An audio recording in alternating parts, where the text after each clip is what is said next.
You're listening to the Patriot Pastors Podcast, where we talk about the current events from a pastor's perspective, as well as calling America back to the faith of our fathers.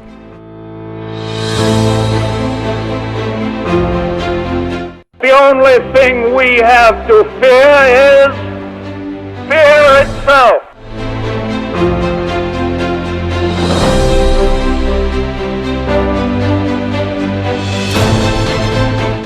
Well, the trouble with our liberal friends is not that they're ignorant. It's just that they know so much that isn't so. I am Pastor Wade Lentz, and I pastor Barrow Baptist Church in Bologna, Arkansas. I'm Harold Smith, the pastor at Lee Creek Baptist Church in Van Buren, Arkansas. We've got a special report today, Wade. Going to do some election coverage. What do you got on your mind? Yes, it's hard to believe that we're so close to this presidential election of 2020, and we have a lot to cover. And, you know, what I want to talk about today in this special episode is we hear so much today about the media and their twist on things. And what we're going to talk about today is the blatant media bias that intentionally includes the cover-up of the liberals' wrongdoings, but at the same time excludes the good things that conservatives have done. And, you know, Harold, you'd agree with me that we do not need biased news. We need the truth. We don't need bias on either side of the spectrum. We don't need bias on the liberal side. We don't need bias even on the conservative side. We need the truth. So, Harold, if you would do me a favor, this morning, tell us something that is positive that is taking place that we do not hear about. Well, what you were just saying made me think of the guy on Dragnet where he used to say, "Just the facts, ma'am." Yes. I wish we had a news broadcast that was just the facts. You just tell me what happened, and I'm an adult, and I can decide how to view that. Don't try to skew it in such a way as to shape and mold my thoughts. And ultimately, what the media is doing is trying to shape our votes. Absolutely. So let's talk about something good that Trump has done that has not been covered as it should be. Now, I'm not going to say it hadn't been mentioned. Anytime Trump takes a microphone and goes before the world or the nation, the media has to tip their hat to that. But if another president had done this, it wouldn't be received this way. And I really think there's a lot of guilty parties within the media, and I think that's part of the reason why it's down. But Trump on human sex trafficking has been harder than any president in recent time.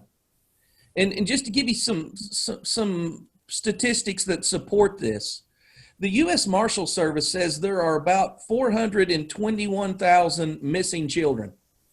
91% are considered endangered runaways, and about 1 in 6 are likely to become sex trafficking victims. So what happens here is a kid runs away from home. They're in a bad situation. They end up on the streets. They don't have any way to support themselves. And bad people come along and exploit them for sex, and they end up becoming, in some cases, slaves and transported around the world. And it's awful. It's the most brutal form of slavery that you could imagine. I just can't imagine my son or daughter being held against their will and treated this way by people. But Trump took it serious, and he has taken it serious since day one. But many people don't know this. I didn't know this. In January of this year, on January 31st, Trump signed an executive order expanding efforts to combat sex trafficking. And Trump, a lot of times Trump will say what I'm thinking. He called these sex traffickers monsters. And that's what you are if you're taking underage children and enslaving them for sexual purposes. You are a monster. And so Trump he's always been actively engaged in removing sex traffickers. But on August the 4th, he gave $35 million in aid to help sex trafficking victims. And it surprised me that all of the headlines, and I didn't see very many, You would think $35 million going to somebody would make, a headline. All of the headlines said Trump gives $35 million to aid sex trafficking. Literally every single one. I was like, but you would click on it, and in the fine print, it would say to help the survivors of sex trafficking. So even the headlines were spun in such a way as to make it appear that Trump was not helping sex trafficking. He was encouraging sex trafficking. Wow. So let's put in perspective what Trump has done. I mean, it's one thing to talk about, I'm going to be hard on this awful evil in our country. When we look at Obama's presidency and the number of arrests in sex trafficking, and primarily when you're arresting and finding sex traffickers, this is not a local county cop that's doing this. This is the FBI. This is the U.S. Marshal Service. This is a national thing because these people are bouncing all around the country and all around the world. Obama's lowest year for sex trafficking arrest was 300. Obama's highest year for sex trafficking arrest was 1,952. So under his administration, and he was a president for 8 years, the most sex traffickers ever arrested in 1 year under Obama was 1,952. And I thought, wow. There's almost 2,000 people who were indicted for trafficking children for sex purpose. Can you believe that? That's crazy. I thought those numbers were astronomical. Right. But when we look at President Trump in his first year of office, 2017, there were 3,213 arrests. Wow. Almost 2 times that of Obama in his first year. In 2018, there were 5,987 sex traffickers arrested under his leadership. When I thought 1,900 was an astronomical amount, I couldn't imagine. We're talking almost 6,000 after a year of over 3,000 arrests. I haven't seen the numbers for 2019 yet, but we know from what we've been seeing, not in the national news media, but on social media and in small market medias. In other words, CBS, but it'll be the local news, not the national news. Since mid-August, the U.S. Marshal Service has been conducting a rescue mission for missing and exploited children, and they've rescued, best I can tell, 82 missing children in Indiana, Ohio, and Georgia alone. That's since mid-August. So you're talking, we're looking at in a month, 82 when they got involved. Many of these kids were suspected of being sexually abused or kept for sexual purposes. Wade, in my mind, this should be something that every American would be like, yay, Trump. Yay, America. Praise God, these kids have been returned to their families, been located. And he's been harder on them than anybody else. Now, why would the media not want to cover that? It's really sad that I didn't know those numbers were so lopsided. I did not know that Trump had done so much for sex trafficking and arrests and all that. Do you know how many children have been rescued, versus the arrest? Do you have that number with you? No, and here's why. It's not, you just have to go to small town news sites and write down how many and add it up. In other words, I had to go to the local Atlanta affiliate and look at the 39 children that were rescued there. And here's the sad thing about that, Wade. When I looked there were 39 children rescued in Atlanta. Some of them were being kept in a double-wide trailer. There were more Snoop articles and fact-check articles trying to downplay and criticize. No, not 39 children were kept in a double-wide trailer, but some were, in small print, but some were. It's almost as if news sites and fact-checking sites spend all their time trying to shed criticism on a story that should have been rejoicing that nearly 40 kids, some as young as 3, up to the age of 17, were located and found to be safe and returned to their parents. How can you spend your time criticizing and running that down? And then for Trump to make this, if he made it in January of this year, at the end of January this year, if he makes this his priority, well, what happened? Jeffrey Epstein was arrested. That's right. He was put in prison. He is a sex trafficker. He's also a good friend of some well-known Democratic colleagues. Yes. Here's the bias in the news media. The news media doesn't really report anything on Epstein. I mean, it's forced to be reported because a guy's high-profile person commits suicide in prison while on suicide watch and the cameras fail. I mean, if there was ever anything that had, something's rotten in Denmark all over it, it was this case. Right. And the media has actually spread pictures of Trump and Epstein together. These pictures are over 30 years old. Mm-hmm. Trump has not been close friends with Epstein. Yet, Bill Clinton flies all over the world with Jeffrey Epstein, is a close associate. Other presidents actually have their portraits hanging in Epstein's home. Mm-hmm. And no one suspects that. And then there's a picture of Trump in an article about Jeffrey Epstein, and Trump's in the back of a limousine with a little girl snuggled up to him, and he's got his head, looks like Joe Biden, smelling her hair. Mm-hmm. And they're trying to portray Trump as some kind of pedophile. You do a little bit of investigation, that's his daughter in the 1980s. Yes, yes. This is not Trump molesting children. This is a father and daughter. And the media has just gone to great lengths to paint a picture that ain't there and to hide a wonderful thing that this president has done. Now, what would their motives be to do that? Right. That right there should anger us as citizens of this country, seeing that there is such bias in excluding the good right. that conservatives have done. And they do this on purpose because they know that if they include this, that you might have a better mindset for the president and for the conservative right. Well, let me pitch the ball back to you. I've taken where Trump did something that was really good that everybody should say, I don't like Trump, but you know what? He did that right. Let me pitch the ball to you now. Can you take something or think of something maybe that, let's just pick his counterpart, his opposition in the election. Can you think of something that Biden has been engaged in negatively that would have just a huge adverse effect on his campaign that the media is intentionally ignoring? I mean, they're intentionally ignoring a lot of the good that Trump has done. Can you think of an issue that they are ignoring from Biden from a negative perspective? Wow. Where do I start? We only have like 25 minutes. Probably the biggest thing is Joe Biden and the Ukraine scandal that took place. And it is very well documented. Now, back in, I believe it's 2016, where you did hear a lot of the media coverage of the Ukraine scandal, but it was centered around President Trump's conversation with the leadership of Ukraine. And they were crying that was wrong, that was unlawful, that it was quid pro quo.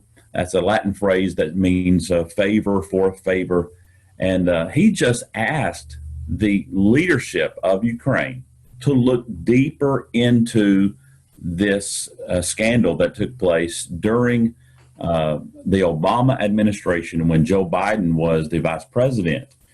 Well, in 2014, while Biden was the vice president, his son, Hunter Biden, who has a rap sheet of scandalous corruption that follows him, more than just this Ukraine deal. But Hunter Biden, he joined a board on this Ukrainian natural gas company. And at the particular time that he joined this board, this company was absolutely embroiled in allegations of corruption. And these allegations were so serious that Ukraine's prosecutor general launched an investigation on this company. Well, the dad, Joe Biden, vice president, thought, hey, I can help this company out. I can help my son out. And so he calls the Ukrainian leadership and threatens to withhold $1 billion in U.S. loans if they do not fire this Ukrainian prosecutor who is leading this investigation on the corruption of this gas company. Well, it worked. The Ukrainian leadership did fire this particular prosecutor. Now, if you're talking about quid pro quo, favor for a favor, what Biden did while he was in office was exactly that. That was against the law. And Joe Biden, about 2-3 years ago, bragged about this in a speech. But where's the media coverage? Why isn't the media being very vocal about, hey, guess what? This nominee, presidential nominee, who's getting ready to ask for your vote, he has done something illegal. He has done something unethical. He has threatened another country that to withhold money that we owe them if they do not fire this prosecutor. But we do not hear a thing. And it's another example of the liberal media sharing everything that is good, what they feel is good in the on the left side of the spectrum, but not sharing the corruption of that the left is doing. Let me ask you a question, Wade. Just personal opinion. Why do you think the media is so biased in a positive light toward Democrats and so negative in a negative light and covering up any good thing about a Republican? What's your personal opinion on that? Well, personal opinion is that they themselves are liberal. They themselves are corrupt. And they do not, for those reasons, do not want to shed any good light on a conservative candidate or a conservative movement. So they hide those stories. I agree 100%. Let's carry that over then. And let me just say a couple things before we wrap up about social media. Because I don't watch CNN. I don't watch MSNBC. I don't watch the CBS Evening News. I've turned all those off years ago, so they no longer influence me. But I do see headlines, and that's typically what I scan through. I see their headlines. I don't watch their broadcast. I don't read their articles, but I do see what they're reporting on. So I'm not blind to the news they're reporting on. I'm just limiting the way they can influence me by allowing to hear their take on it. So if you're like me and you're tired of national news and even the local news in my area, they're just regurgitating the same headlines that are rolling from the larger media. So I get most of my real insight from social media. In other words, I'm looking at articles, not of a national network news site, but I'm reading a smaller publication or just an investigative journalist that I see his post on Facebook or Twitter or some other social media platform. And what we're experiencing in social media is just as blazing as what we're seeing in the national media. They are silencing, even banning anyone they disagree with. Fact checking was a big thing. They've kind of taken that down because it become a laughing stock, really, amongst most people. But they have a First Amendment right. They have a First Amendment right, just like we do with our freedom of religion. They have a right to the press, but they do not have the right to control what goes out and what comes in. That's the work of dictators. That's the work of state and government-run media. Yes, absolutely. And that's something that we are experiencing on our Facebook page, the Patriot Pastors Podcast Facebook page, where we can see, and it's very clear to see, that they are suppressing our reach.